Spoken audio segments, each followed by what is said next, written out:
look back in hindsight, everything is 2020. In hindsight, we make mistakes, we're learning from it. In hindsight, be yesterday and your tomorrow. In hindsight, it's so much clearer now. I ordered all right. Hey, welcome to another episode of Hindsight the Podcast. I'm your host, Lee Jones, and today I have the pleasure of interviewing Jeanne Omlor, a certified business strategist and online business coach. Jeanne's passion lies in helping professionals find their sweet spot and reach their highest excellence while attaining sustained growth. With over 11 years of experience, Jeanne has successfully scaled her business to over $2 million by leveraging her expertise in social media marketing, leadership, communication, mindset, productivity, and personal negotiation. Good morning, Jeanne. How are you doing today? And welcome to Hindsight. I'm very well. Thank you. That's an old bio because we're at well over 3 million now. I love change it. That bio. Yeah. I love it. Where are you calling in from today? I'm in Clearwater, Florida. Clearwater. Are the waters clear? How is it over there? Well, it's the water's not so clear today, but we're fighting the clouds. Yeah. Oh wow. Okay. So tell me a little bit about yourself. So I am a business coach for mainly coaches and consultants, and we have a track record of helping over 440 coaches now to thrive online without ads, bringing in high ticket sales. So we focus on high ticket and we focus on coaches and consultants. And then I have another elite offer for top CEOs, which is a very high end offer. But mainly it's my business with the coaches and consultants to just, coaches and consultants, most of them don't make a lot of money. And I saw that when I got online about 5 years ago and thought, wow, coaches really are suffering. So then I started to concentrate on coaches, consultants, and some online service providers. And it really was the niche for me because it just exploded. Because when I got online about not yet 5 years ago, I was in deep debt, single mom, 54 years old, struggling. And I got online and I figured out what's called organic marketing, which is how to get clients without ads. And it just took off. And I got to $1 million myself in like 17 months. And people were like, how are you doing that? So I feel like I really found my mission with coaches because when it works, and not everything works that well. And I thought this really works for me and my clients. So it's been a wonderful journey and it's just been really, for me, my main thing is when people get results, it just makes my life. So I thrive on that. I thrive on it's like a drug. I thrive on hey, Jeanne, I just got all these clients. You've changed my life. So that's definitely something that has spurred me on.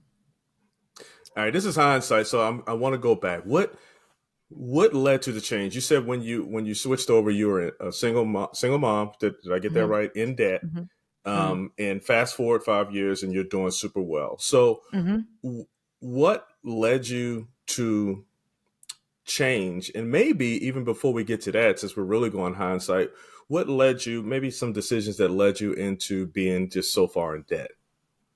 Okay. So I have to say that, there's debt and there's debt. There's debt where it's, you're irresponsible with spending. Okay. And my debt, I never really, how can I put this? I never had any guilt or shame about my debt at all. Like not at all. Because my debt was because of something that happened and I had to spend that money so that we could pay rent and live because I have 2 children. So I never saw the debt in a shameful way because I'm very responsible with my money. I saw it as, thank God that I have credit cards because we are not on the streets. Because see, people, they view credit always like bad or good. No, life is not black and white. There is a lot of in between. And if you are irresponsible and buying, designer shoes and bags, then that's bad debt. And that's irresponsible. I never did that. So I have designer stuff, but I never bought it if I didn't have the money for it. Right. Right.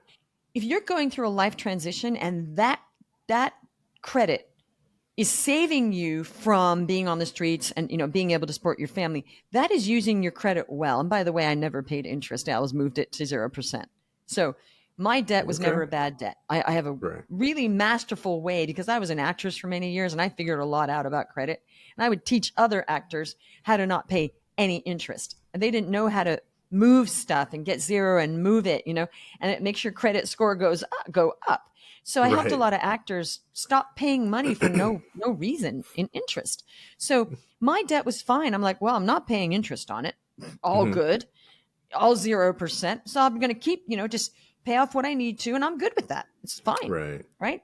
So I was in deep debt though, but I thought, I'm going to get out of that debt. At least I'm not paying interest. Okay. And I saw it as a very low cost loan, actually, which it was. Right. It was a very low cost loan because when you shift a balance, it's 3%. That's like free. A 3% loan for a year and a half. Awesome. Right. So that's how I saw it as a business person. Okay. I've taken a loan, low cost loan through my credit card to keep my family going. Okay. And I thought, well, not paying interest. That's great. I'm glad I have it. And I'm going to get out of it.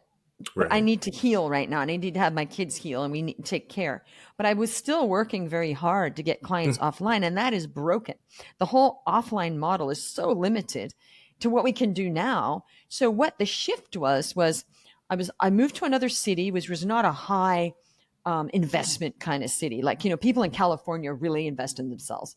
People in New York really invest in themselves. And people all over America really invest in themselves. But there are pockets where it's so cheap to live that they're like, fine. And they're like, well, I'm fine. Right. And it doesn't spur you on. It's sometimes better to live in a place where it's hard to live because it pushes you more. Like you have to do more. Like in New York, you got to work. Oh, you got to work. Yeah. You're never fine. Also in California, I know that. Okay. So I was in deep debt. And then one day I sort of like was starting to feel better and kind of better and more myself. And I woke up one morning and I thought, oh my gosh, I'm 54 years old. I'm in deep debt. I have 2 daughters. What happens when they find out that I'm a failure? Because I was feeling like one, and I thought, what about that? That's modeling. Oh, so, you go through this and then that's what life is, even though my mom used to be successful, whatever. I thought, I got to fix this. And a voice in my head said, if not now, when? And I thought, that's right. If not now, wait a minute. Let me think about this. If not now, when? When I'm 58, I start, or 70, or no. I mean, I'm not going to have that kind of energy because we all know we don't usually gain more energy. I'm trying to gain more energy because I don't. I know. I hired a personal trainer because I'm thinking I'm going to turn that back. But, so I just thought, it's now. I got to do this now. And I got online, found a coaching company. They weren't great, but they got me online and I figured out organic marketing and it worked. And it took me 8 weeks and I was working on it and I thought this worked. I did it. I dialed it in after much testing. Other people like, how did you do that so simply with no ads, tech, all that stuff? Because I don't like a lot of tech. And I figured out because necessity is the mother of invention. and I thought this is going to work. And it just worked. And I prayed a lot and helped a lot of people. So it was an actual, I think, a miracle. You touched on 2 things, and I'm going to touch on it because this is hindsight. You used to be an actor. I did a lot of when I was in Europe, experimental theater, no money in that. Okay. Experimental. No, I'm not laughing at that. I'm laughing because every time I ask you a question, we dive in deeper. Right. And it's like Europe. And we're like, oh my gosh, he was in Europe. Anyway, go ahead, finish. Well, okay. So this is the deal. Let's just give you some insight. Yeah. I was born in California, actually, in the Bay Area. Okay. In Silicon Valley, before it was Silicon Valley. Right. Okay. Then we moved to Australia. My dad and mom moved 10 children to Australia in 1972, which nobody did. There were hardly any Americans there. So we moved there. I grew up in Australia and I thought, it was kind of very isolated till recently, till internet. And I thought, oh, so isolated. I want to travel. So I actually was a fashion designer. I studied design in college. And then I thought, I really want to be an actor. So I started traveling around and taking acting classes and blah, blah, blah. And ended up living in Paris for 6 years, kind of like down and out in Paris and London kind of thing, and just really on the edge. Right. And I was, teaching English and translating because I'd learned French and doing some acting. And most of that was experimental stuff and artistic stuff. And then I thought, this is for the birds being poor. I don't want to do this anymore. So I moved to New York, with no money. And then I just got jobs and I was doing some acting and I got a social security card because I didn't have one, a social security number. And because, I'd been out of America, I had a passport, but I had no social security number. So it was Right. like being an immigrant in my own country because I had never lived here. And I was Right. 32 before I moved back. So, Wow. so then I was, acting and I always got jobs where I said, you know what, I'm only going to work 4 or 3 days a week because I want to have my artistic life. And I Mhm. did. I was a top executive recruiter on Wall Street and they let me work 3 days a week because I said so. So it's all about negotiating what you want in life. And I thought, no, do I want to work 5 days a week? Only work. And then I'm going to be like, oh, but I really want to do my art and I want to make my films. So I said, sure, I'll work for you, but I'm going to do 3 days a week. And they said, you can work as many days as you want. Just do and I performed better than everybody else. Right. So that's something I've always had, is about negotiating what you want in life. Gotcha. And then I got married and that wasn't good. And I have 2 children. That's good. But and then I started coaching while I was taking care of my kids because I had a 1-year-old and a 4-year-old when I started. And, it was a big hustle in New York City. And what my hindsight is I wish I'd known how great online is because I wouldn't have wasted 8 years offline because it would have been much less hustle with the kids. And I was like, oh, but then, there's a reason for everything. Maybe I wasn't meant to be wealthy then. Maybe I don't know. Right. But I'm like, I don't want to think about it. But that's like my one regret. If I did regret, I'm like, why did I get online sooner? Yeah. But I did. And there's no looking back. And I tell everybody, look, networking's great, but it's not the latitude with networking, because let's look at numbers. You go to a networking event, you chat to a bunch of people you don't really want to chat to. Let's be real. We don't really want to go to networking. If you're a high performer, going and chatting to see if somebody might be your client, it's like, oh, waste of time. You might get a few cards. Then you think, okay, maybe one of these is a prospect. You follow up. Maybe you get on a call with one of them.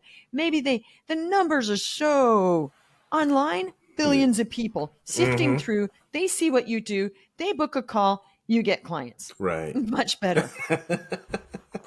Oh, definitely a better return on investment of your time. Yes. Absolutely.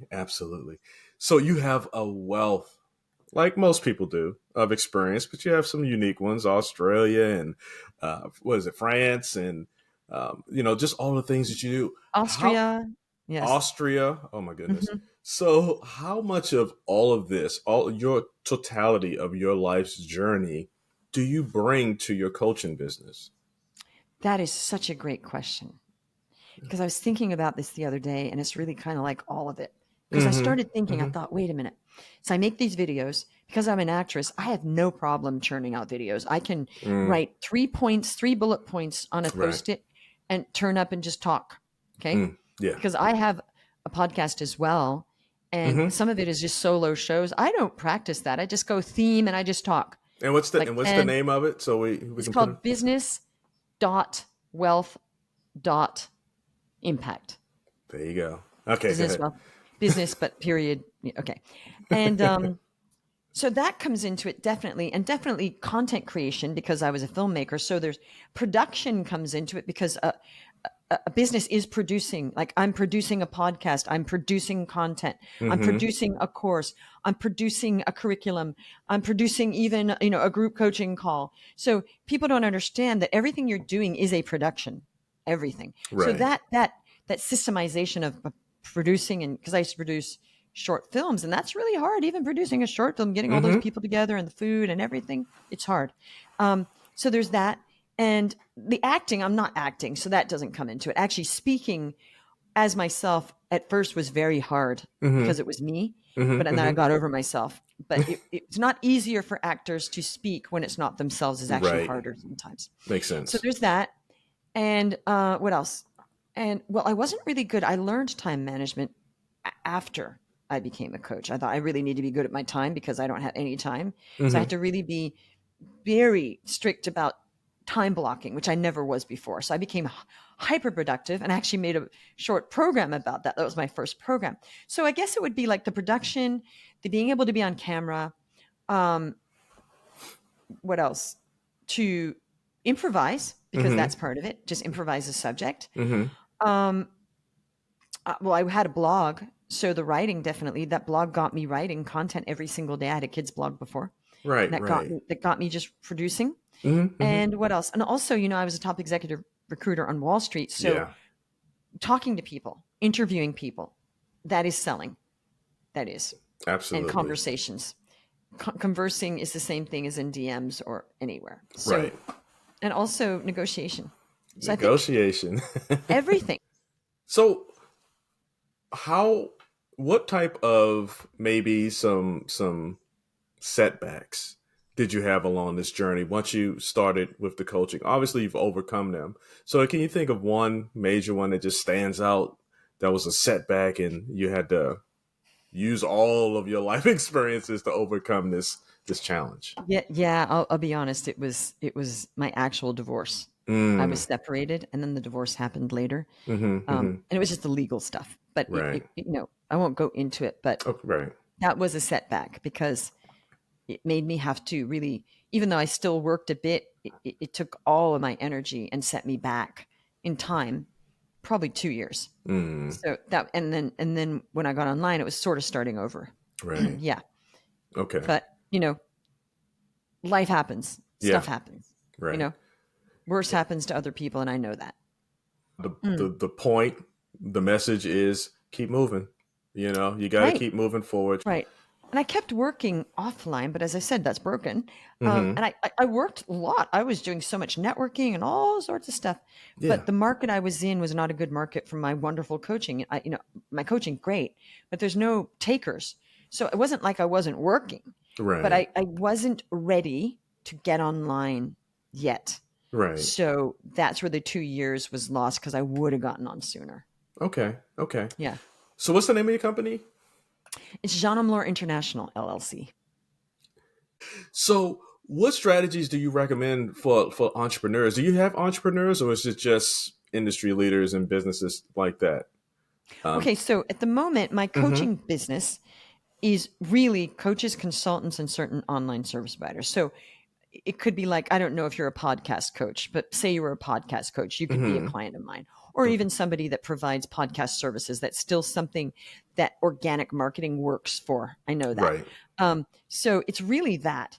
But the high end one, that's more a full fix. That's, mindset, crisis management. I'm a professional confidant, team, family, sometimes exiting a company and selling it. And what will they do now? That's a whole fix. So that's separate. But my main business is coaches, consultants, helping them really to maximize sales and profits online without ads. Okay.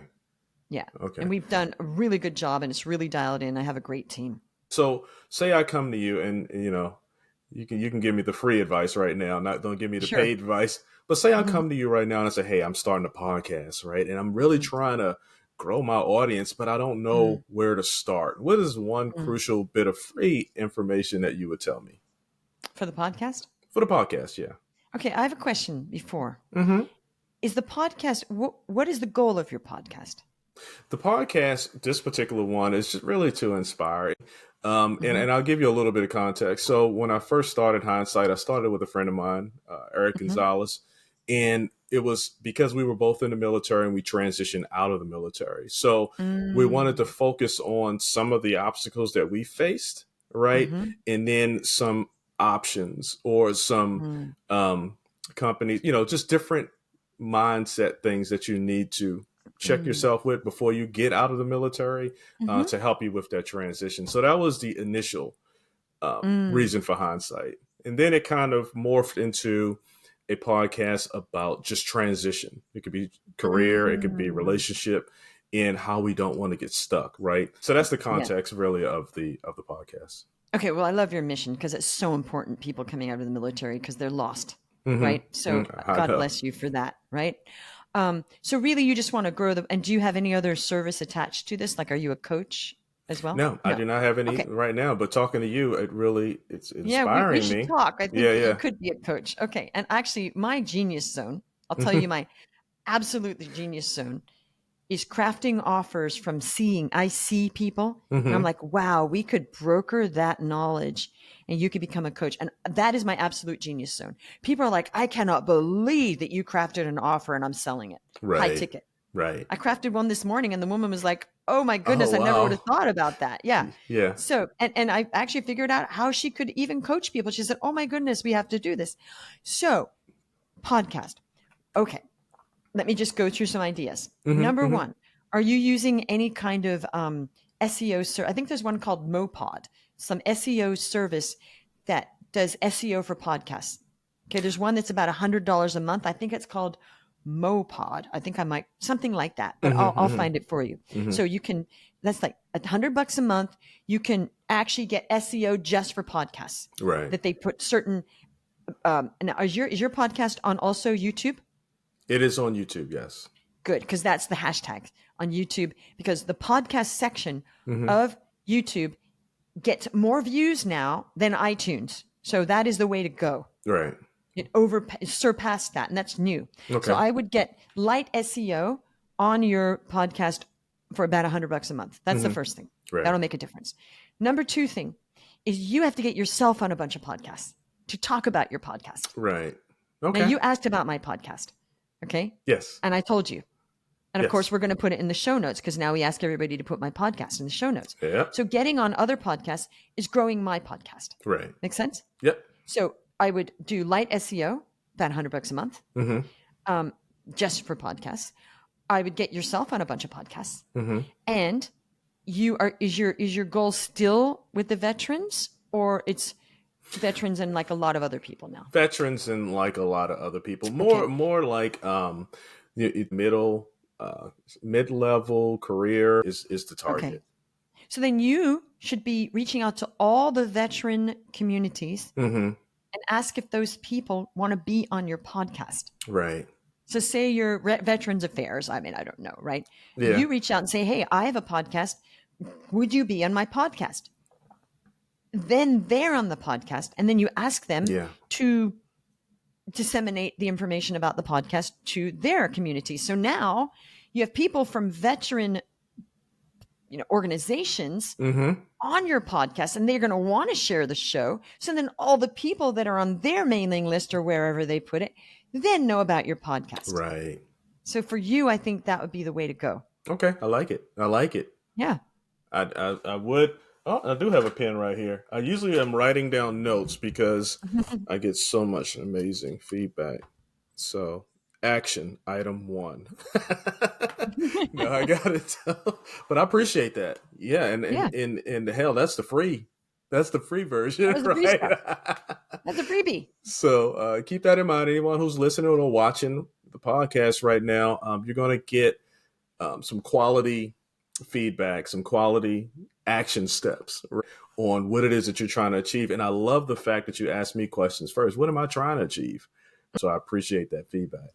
100%. I would have told you something different if you said you were trying to promote it for coaching. We'll leave that for later. Yeah, absolutely. How do you foster like personal growth and mindset development in your coaching sessions? A lot of times I don't move because I don't understand the growth that's required for me to get from A to B, or the mindset shift that needs to happen before I can move to the next step, right? So how do you foster that in your coaching? Okay. We do a lot of mindset. And what we do is, I don't think there's one answer with mindset. I think there's a lot of different things you can do with mindset. So I have a lot in my toolbox. In fact, we have a whole module in my program on mindset, and there's all different modalities because some people resonate with one more than another. Right. Okay. So, but to move forward. Okay. So we have a mindset actual coach in my program, and then I do a lot. Okay. I'll just give you my philosophy of life. Okay. I like it. My philosophy of life, one of them is the remedy for everything is taking one step. Okay. When you think about it, that is the remedy for everything. And if you are stuck, the remedy is take one step. Right. There you're no longer stuck. You've taken one step. Right. And I'm not saying run a marathon. I'm saying take one step. Then what happens? Well, it's easier to take the second step. Yeah. Then something's happened. There's some data or information or something's happened from the step. And then another. Because staying stuck and thinking over and over again is not the remedy for everything. That is the killer. And there is this romanticism, I call it, about overthinking now. The people think it's great to overthink. No. Yes, it's good to be a thoughtful person that ponders life and thinks about things. That is different. That is, Lee's going to take a half an hour off, get a tea or a coffee, sit in a chair and just think. That's a business strategy, actually. Thinking and taking time and just, okay, I'm just going to ponder. Oh, I had that idea. I missed that. That is different. Okay. Overthinking is a disease. I think it's a disease. This overthinking, I'm going to think about it. Really? All I'm hearing when people say that is, I'm going to go into that rut of thinking that I've made the rut and the synapses in my brain is so rutted in like a record. I'm going to make those grooves deeper and deeper and deeper. I'm going to get so entrenched into the deeper grooves in my mind that I will not be able to move forward. Wow. That's what I hear when I hear it. Right. Because I see stuff. And I'm like, oh, no, no, no, no, no. I'm thinking, no, no, no, no, no in French. Because, and there's this whole romanticism that I'm going to think about that. And I'm like, oh, don't think. Please don't think. That's what's keeping people stuck. And they think that it's intuition. It is not intuition. It is fear. That is fear-based, entrenched thinking over and over again. And people convince themselves that it's actual thoughtful thinking. No, it's just going back into your comfort. I don't call it comfort, familiar zone, because those ruts are familiar. Right. And you're validating all the fear and all the not moving forward is validated over and over again. And every time you don't make a decision out of fear, you've validated it and you're more and more entrenched into not being able to move forward in your life. Right. Wow. Amazing stuff. Amazing stuff. I love it. Just take a step. Take a step. When you're stuck, take a step. I love it. So can you share like a pivotal moment in your career? Now you talked about the divorce, but a pivotal moment in your career that led to a significant personal growth and learning for you. Yeah. When I got online, that story of when I got online. There you go. Yeah. I knew nothing about online marketing. I was the lowest sophistication of online marketing. It was quite funny. I'll give you an example. I was so not techie. I did not know how to use Zoom. It was confusing for me because I was a phone call kind of gal and meeting people offline, like meeting people. And one of my colleagues who's a tech person saw that. He said, "You're so bad at tech." And I said, "I know." He said, "Loom is easier." I said, "No, I really think I need to get on Zoom. I mean, that's the thing is Zoom." He goes, "You're right." He made a Loom video for me, showing me how to use Zoom. Right. I kid you not. So getting online, I better learn this stuff. And just like learning about online marketing. And then I got really good at it. And I thought, wow, it is never too late to excel at something. It's never too late. Because I did put thousands of hours in. They say it takes like thousands of hours. I did it. I thought I'm going to put the reps in. Yeah. I'm going to do this thing. So I just threw myself and I thought, I will learn this. I don't care how old I am. I don't care what people say. I need to learn this because this is all I have because I'm not going to get a job. Offline's not working. I had no choice. I had to learn. And that's the thing. I think if we live our lives with like, okay, I burnt that bridge. What do I do now? Oops, I better make it work. Got to make it work. And when you cannot give up. So what decision-making strategies do you advise to your clients to implement in their businesses? That's interesting. I think a lot about decision making. I think that we should have coaches just for that. But this is the thing. If you have a business, you must invest in it. You must invest in that business. Right. It is just a known business thing. You don't have a business and not invest because you will not move forward. Right. So people that don't understand that basic business truth, they're amateurs. They start a business and they think that they're going to be the only business in the whole world to make billions of dollars with no investing in it. Okay. And I'm like, oh my gosh, they don't know the basics. You must invest in your business. That's number one. Now the decision making is how, where, and usually it's a who. Usually, that book, The Who, Not the How by Benjamin Hardy. Yeah. It's usually a who. So my question always is, okay, I want to do this. Who do I hire? I want to do that. It's not how. Who do I hire? Because I know I'm going to save a lot. I need another coach. Not how do I, who? Who do I hire? So the way to be successful in business is to understand you always need help. You always need help because you keep moving the bar up. Then you're going to need help in another way. So how you make the decision is, who do I invest in to move me forward? Okay. And the decision is never, I'm only going to hire somebody if it's 10xing. That is not how you make decisions in business. The way I make a decision when I hire somebody is this. I will be thrilled that person makes me money. And I will hire that person if I know I'm going to at least break even. Right. Because where you are, you then no loss and you always learn something.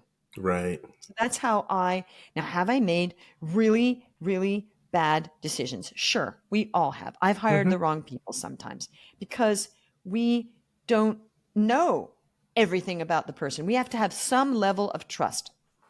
So when you're making a business decision, there is some trust that person is not lying to you. And if you can't trust people enough, then you're never going to invest in your business. You know, I love it. You know what I mean? There's always got to be some trust, right? Because you don't have and you still could be ripped off because that's life, right? That's life. But you have to not then be a victim. You make the best decision you can. You see how it goes and and whatever happens, that's what happens. That's how I live. Yeah. And don't regret and then be so scared of ever. It's sort of like people that go on a date and it was a horrible date.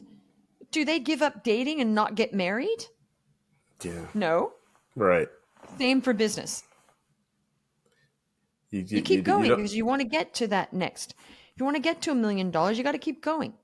Or I was going to say whatever it is.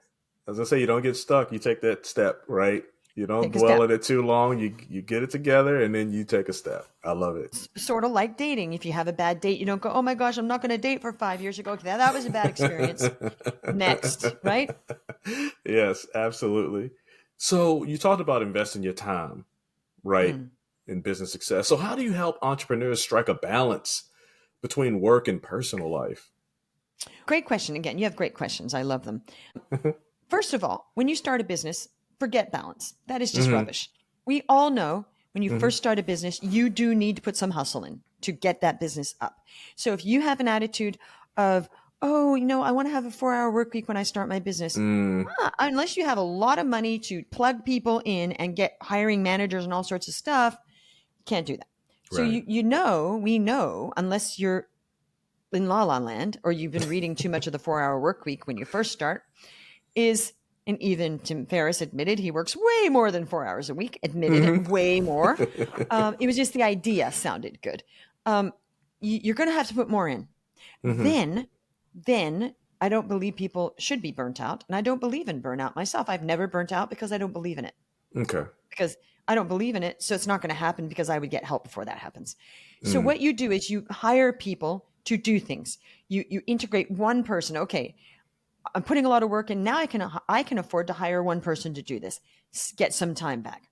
Gotcha. Keep going. Make more money. Hire another person. Now there's two problems people have. One is they overhire when they don't have a budget for it because they have subscribed to the 4-hour work week.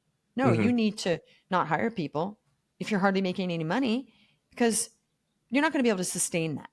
Right. Okay. So an example is once people hit 30K months, they think that's a lot. Yes, I know. But they think they're the kings of the world and they start hiring executive assistants. You don't need an executive assistant when you first start hitting 30K months, especially if it's a very simple business, right? Okay. But then there's other people that are making a lot, but they reach they're their own block because they really then need to start hiring people and the profits will be lower, but that's how you grow, is then freeing up. Right. So then they get to a point where they won't grow because there's only so much one person can do. Right. Okay. Love it. Love it. Love it. So one last tip question. And it's multiple tips if you can, but can you share some tips for maintaining resilience and adaptability in today's fast-paced business landscape? there's a lot of things going on and a lot of things that need to be juggled and maintained. So what kind of tips for resilience and adaptability could you share? I actually used to do talks on grit, so I love this. Grit and resilience are the number one thing to develop. Mm-hmm. Because if you have grit and resilience, then everything works because you just have grit and resilience. So no matter what happens, okay, it might be learning something new. The whole thing is we have to get into a whole mindset where we do not complain about anything. Mm-hmm. When you get to a mindset, I complain sometimes, but I'm like, nope, no complaints. Why would I be complaining? Yeah, When we get to a mindset where we're trying and we're aware, never complain. Never complain. Once you start complaining, your mind hears that and you get into victim mode. Okay. That is not gritty. Okay. So also read books about grit. I mean, there's stories of grit that make you pale and you realize you're not gritty. You know, they say comparisons are odious, but sometimes they're helpful, you know, so read some books about people that, you know, when you read stories, you know, those people that walked thousands of miles to escape from Russia. What's it called? The Longest Mile, was it? They wrote a book and there was a movie about it. Wow. Like, wow, man. Right. Woo. Makes you realize maybe I'm not so gritty. Right? You know, yeah, I agree. Go ahead. Olympians, we're not so gritty. You know, people that are swimmers get up at 4:00 in the morning and dive into an ice cold pool every day of their lives, no matter what. They have to get to bed early, no matter what. They can't drink. They can't socialize except maybe every now and then. Ballerinas are the same. Pain all day long. They dance for hours and they live in a life of aching muscles. I really have so much admiration for dancers and athletes. Oh, yeah. Then you have classical pianists. They're practicing hours. You know, all these people that, you know, writers and, you know, they're gritty. Yeah. Right? Yeah. People that move from other countries. Oh my gosh. What about people that move from other countries with $1 in their pocket and they come to America and they work really hard and they become millionaires and they bring their family over from India? And that's something. That's gritty. Right? Yes. That's gritty. Yeah. And also people that are like students that study all the time. So when you look at what other people are doing, then you kind of start to think, I'm actually not that gritty. Right? And people say to me, oh my gosh, how did you do what you did? And I said, well, yeah, it was pretty hard, you know, taking care of a 1-year-old and a 4-year-old in New York City, up and down subways while I was building my business and working from 7 till 7 and then from 7 till midnight on my business for 2 years and not having any entertainment at all because I had zero time. Yeah, it was hard. You know, but then I was thinking that when I was doing that, I thought, yeah, but you know what? I'm not a single mom with 7 kids with 4 jobs, so I'm good. Yeah, and that's something. Because there are single moms with 7 kids with 4 jobs working at Walmart and this and that and there. So I thought, oh, you know what? I'm better off than those ladies. So there's always somebody worse off. So always realize it could be harder. Yes. So that's the mindset. It's so important to develop this because if you do not have grit and resilience, everything's hard. Oh, that's so hard. Really? I don't find that hard. When people go, oh, your job is so hard. My job is hard. No, it's not. My job is fun. It's so fun. You know what's hard is being in, you know, the war in Russia or Ukraine, killing each other. That's hard in the freezing cold because it's hard physically, mentally, and spiritually because they know that they don't even want to do it. That's hard. Exactly. Conflicted, having to do stuff they don't want to do. Being in Siberia, digging ditches in sub-zero conditions, that's hard too. When I say that to people, they're like, yeah. So get a grip. Like most people in America, we don't have it that hard. No.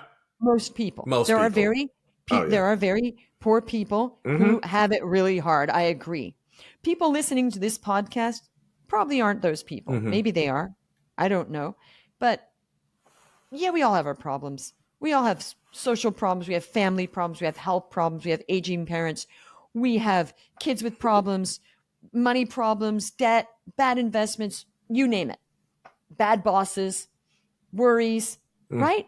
Being a human being is hard. Yes. Right? But we have to look at what is good and say, you know what? We're all healthy. Hallelujah. Most people in America are not healthy. The sun is shining. I'm looking at a bay. Wow. I mean, I bask in gratitude every day of what my life is and what it used to be. I'm just like so grateful. Right. So, you know, but there's a lot to be grateful for. And it's hard when things aren't going well to be grateful. I know that. Yes. But even if things aren't going well, even if we write 3 things down every day that we're grateful for, it creates a shift in your brain. So how do I balance? I just say, you know what, folks, got to just be gritty. You just got to stop complaining. Really, it's not that hard. I love it. Business is not that hard. Really, it is not. I love it. I love it. That was quite a few tips, right? Gritty is the overarching one. And take that step. You've given some amazing tips for everyone, not just businesses, right? Obviously your focus is for business, but these are basic human, tips and strategies, or what they call cheat codes, right? And I appreciate your insight, your hindsight, and all of that. What is it that you would like to talk about that maybe we haven't touched on just yet? I feel like, I was just talking to a colleague about this. When I meet somebody like an astronaut, because I was in like a group with an astronaut, I thought, oh my gosh, that's amazing. That's crazy. It kind of makes you realize, I'm like, wow, I'm not that amazing, And she goes, well, yes, you are. I said, well, I'm amazing in my own way, but I'm not a rocket scientist or a top, However, I feel like, it's not to undermine I said, I'm not undermining myself. I'm just saying that's wow, because I really admire people that do great things. I great admiration for people that are way above average. And I have such admiration for human beings and what they're achieving. I really do. Such respect, actually. Yeah. And what my thing is, we're not all meant to be the top person in the world, right? Right. There's different types of people, and we're not all meant to be leaders, actually. If we were all leaders, then where are the followers? Right. Right? Some people are meant to be followers, and they're good followers, and they're leaders in their own way, maybe in their family. But what's really important, and I say this all the time, is to understand you are worthy and ready right now. You don't need to wait to be worthy or ready. You are worthy and ready, right? NOW. And when I say that, people sometimes say, wow, I had a huge shift. You don't have to wait to be somebody great. Yeah. Nobody. I'm talking to everybody listening now. You are the greatest. You remember Muhammad Ali? Okay. Well, when I was growing up, because I'm probably older than you think I am, my brother was obsessed with Muhammad Ali, and we lived in Australia. And even in Australia, with no internet, no nothing, Muhammad Ali was the greatest, even in places like Australia that were so cut off from the rest of the world. We all knew who Muhammad Ali was, and they televised the fights. He was huge, even in Australia, that we knew who. And what I never forgot was, I'm the greatest, because I'm the greatest, because I'm the greatest. And I remember thinking, wow, what is that? And later on, I realized from mindset exactly what they were doing later on. And I actually tell my clients to do the chant, I'm the greatest. I'm the greatest, because he was the greatest because he believed it. And he became the greatest because he believed it. And the people around him believed it too. What he did was amazing. He knocked out George Foreman, didn't he? No, yeah. He got him. I mean, nobody could do that. He got him. Yeah. He got him. So because the mindset of repeating this over, of course, he was training. I believe that mindset really is what made Muhammad Ali the greatest, because he kept saying it over and over, and he believed it, and he became it. So my message to everybody, why don't you just become Muhammad Ali in your life and just say, I'm the greatest. And even if you're not believing it, you will start to believe it, that you're the greatest father, you're the greatest mom, you're the greatest at what, you're the greatest at being you. And that is enough. That is enough. People have to stop thinking that they're not enough. I want to cry right now because I used to think I was not enough. We are God's children. We are enough. And what we do with that is important. It's what we do wrong that makes us not enough. Right. That's because our own doing. Yes. Right? Yes. We were born enough. We were not born and God looked down at us and said, you're just not enough. We are the same human beings that were born into this world in God's image. And we are enough, and we're pure love. And if people start to forget the origin of who they are, start to remember, you're the greatest. You're the greatest, Lee, at being Lee Jones. You don't have to try to be great or try to be other people. If we could just come back to ourselves and being us and making the most of what we have and not hoping we're, I'm never going to be a top model. Let's face it. Not going to happen. Right? Okay. That's okay. That's okay. I'm not going to be a top model. Right. I'm not meant to be a top model. Right. Being a top model, I don't think it's that great anyway. It's not as great as it's cracked up to be. I'm just using an example of where there's no way Jeanne Omlor is ever going to be a top, runway model. Okay. Unless they start having a new style. Okay. Right? Which they have had older models and stuff like Absolutely. that. But, absolutely. it could happen. All right. I did a little bit of photographic modeling when I was younger, but not top model. Okay. That's okay. Right. I'm not going to try to be that. I'm going to be the best I can be. Yeah. I can be a really great coach. That's what I realized. That's what I'm aiming for. Okay. That's it. I'm not going to try to be the best rocket scientist because I'm not talented that way. And it's too late. Okay. It's too late. It's a lot of school. And it's not my thing. A lot of schooling. So I'm not going to try. Yeah. That's not my greatest. Gotcha. So find what your greatest is. Find the kernel and develop the kernel. I love it. I love it. All right. I'm the greatest. You are the greatest. Oh man, I appreciate that. Hey, so where can we find out more about you? Where can we learn about your coaching business, or maybe reach out to you? Website? Where can we get that at? Sure. So it's jeanneomlor.com. And if you do /reviews / you'll see all of my client results and interviews. And it's a lot, hundreds. Okay, good. You can also, the podcast will be in the show notes, Business Wealth Impact. And also you can, my name everywhere, my name on Instagram, my name on LinkedIn, my name on Facebook, and just feel free to reach out. I always answer. Thank you, Jeanne, for sharing your really, truly inspiring journey and your valuable insights with us today. It's been enlightening to learn from your experiences and expertise in maximizing. Actually, we really didn't talk about maximizing profits and visionary leadership and growth, right? But you gave us a lot more. You talked about grit. You're talking about taking the next step, not being stuck. Those are powerful life lessons, I believe, that everyone should hear. And earlier you were talking about something, and I'll share this really quick. You said you're about to tear up, right? And then I felt a little tired. It's still right here, so I'm glad I got my glasses on. But a lot of times, man, you really, in yourself and other people, you see where there's not a belief in yourself, right?